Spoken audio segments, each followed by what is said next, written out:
By the time it refreshed, same on both. And camera, 1, 2. So without animations, this one is obviously faster. Very cool to see. Google Maps, 1, 2. Again, faster over here on the Android, native territory. Tesla app, 1, 2. And looks like the iPhone was a little bit faster, but both pretty much the same. And Netflix, 1, 2. So much faster on the Samsung Galaxy S10 Plus. Let's actually launch Asphalt here, 1, 2. This is a huge application on both. So as you can see, full screen experience on the S10 Plus. It means the app has somewhat been updated. And yeah, it was first by a couple seconds. So good to see. Let's try something like Spotify here, 1, 2. And the web-based app loaded first on Android without the animation. YouTube, 1, 2. And again on Android, very cool to see. And SoundCloud, 1, 2. So yeah, looks like all the web-based stuff definitely loads faster on the S10. Amazon, 1, 2.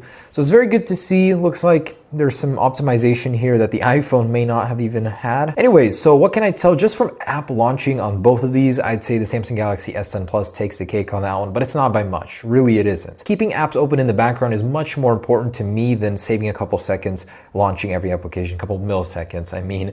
But the Galaxy S10 is definitely the winner on that. The iPhone had to refresh them after a while, so good to see. All right, let's get into the benchmarks with Geekbench 4. Great place to start here. This will give us a general overview of the multitasking score and the single core performance of the processor. All right, and here are those legendary scores. So the Samsung Galaxy S10 Plus does approach the multi-core score of the iPhone XS Max, but considering this is about half a year newer, you would expect it to be at that score. Single core score is definitely lacking. And again, this is not Samsung's fault. This is Qualcomm's fault with their processors, not necessarily even faults, just where they're at technologically. While this is running just for fun, I like to see the hottest point on both of these devices. It looks like we got 112 degrees on the S10, hottest point here on the logic board, 106. So interesting, even with the cooling chamber, the iPhone remains a few degrees cooler versus the S10 Plus. All right, and here are those scores. So fairly close aside from the GPU, which the S10 Plus has double score on.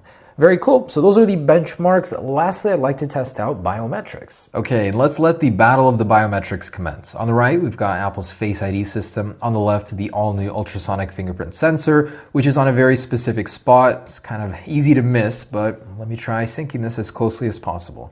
3, 2, 1. Wow, look at that. At least double the speed over Face ID. Let's do that once again. So 1, 2, 3. Yeah, there's simply no animation. It jumps right into your home screen. There's no waiting for that drawn out animation. I love it. And one more time. I'm literally addicted to this. Wow, so much faster. And with the screens on, 1, 2, 3. Yeah, even so, considerably faster. And one last time for safe measure. 1, 2, 3. In case you guys had any doubts, yes, the fingerprint sensor is faster versus Face ID. Of course, it's not as secure as Apple would like you to believe, but considerably faster. So all around, guys, what can I tell you? The Samsung Galaxy S10 Plus, definitely some very great RAM management. Apple needs to work on that in iOS. And not only that, it's a hardware limitation. They need to add more RAM to this bad boy.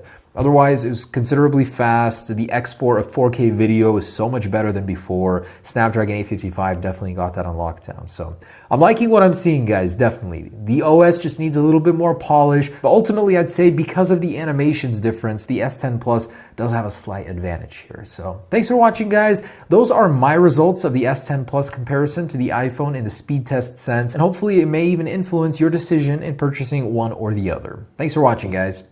Peace.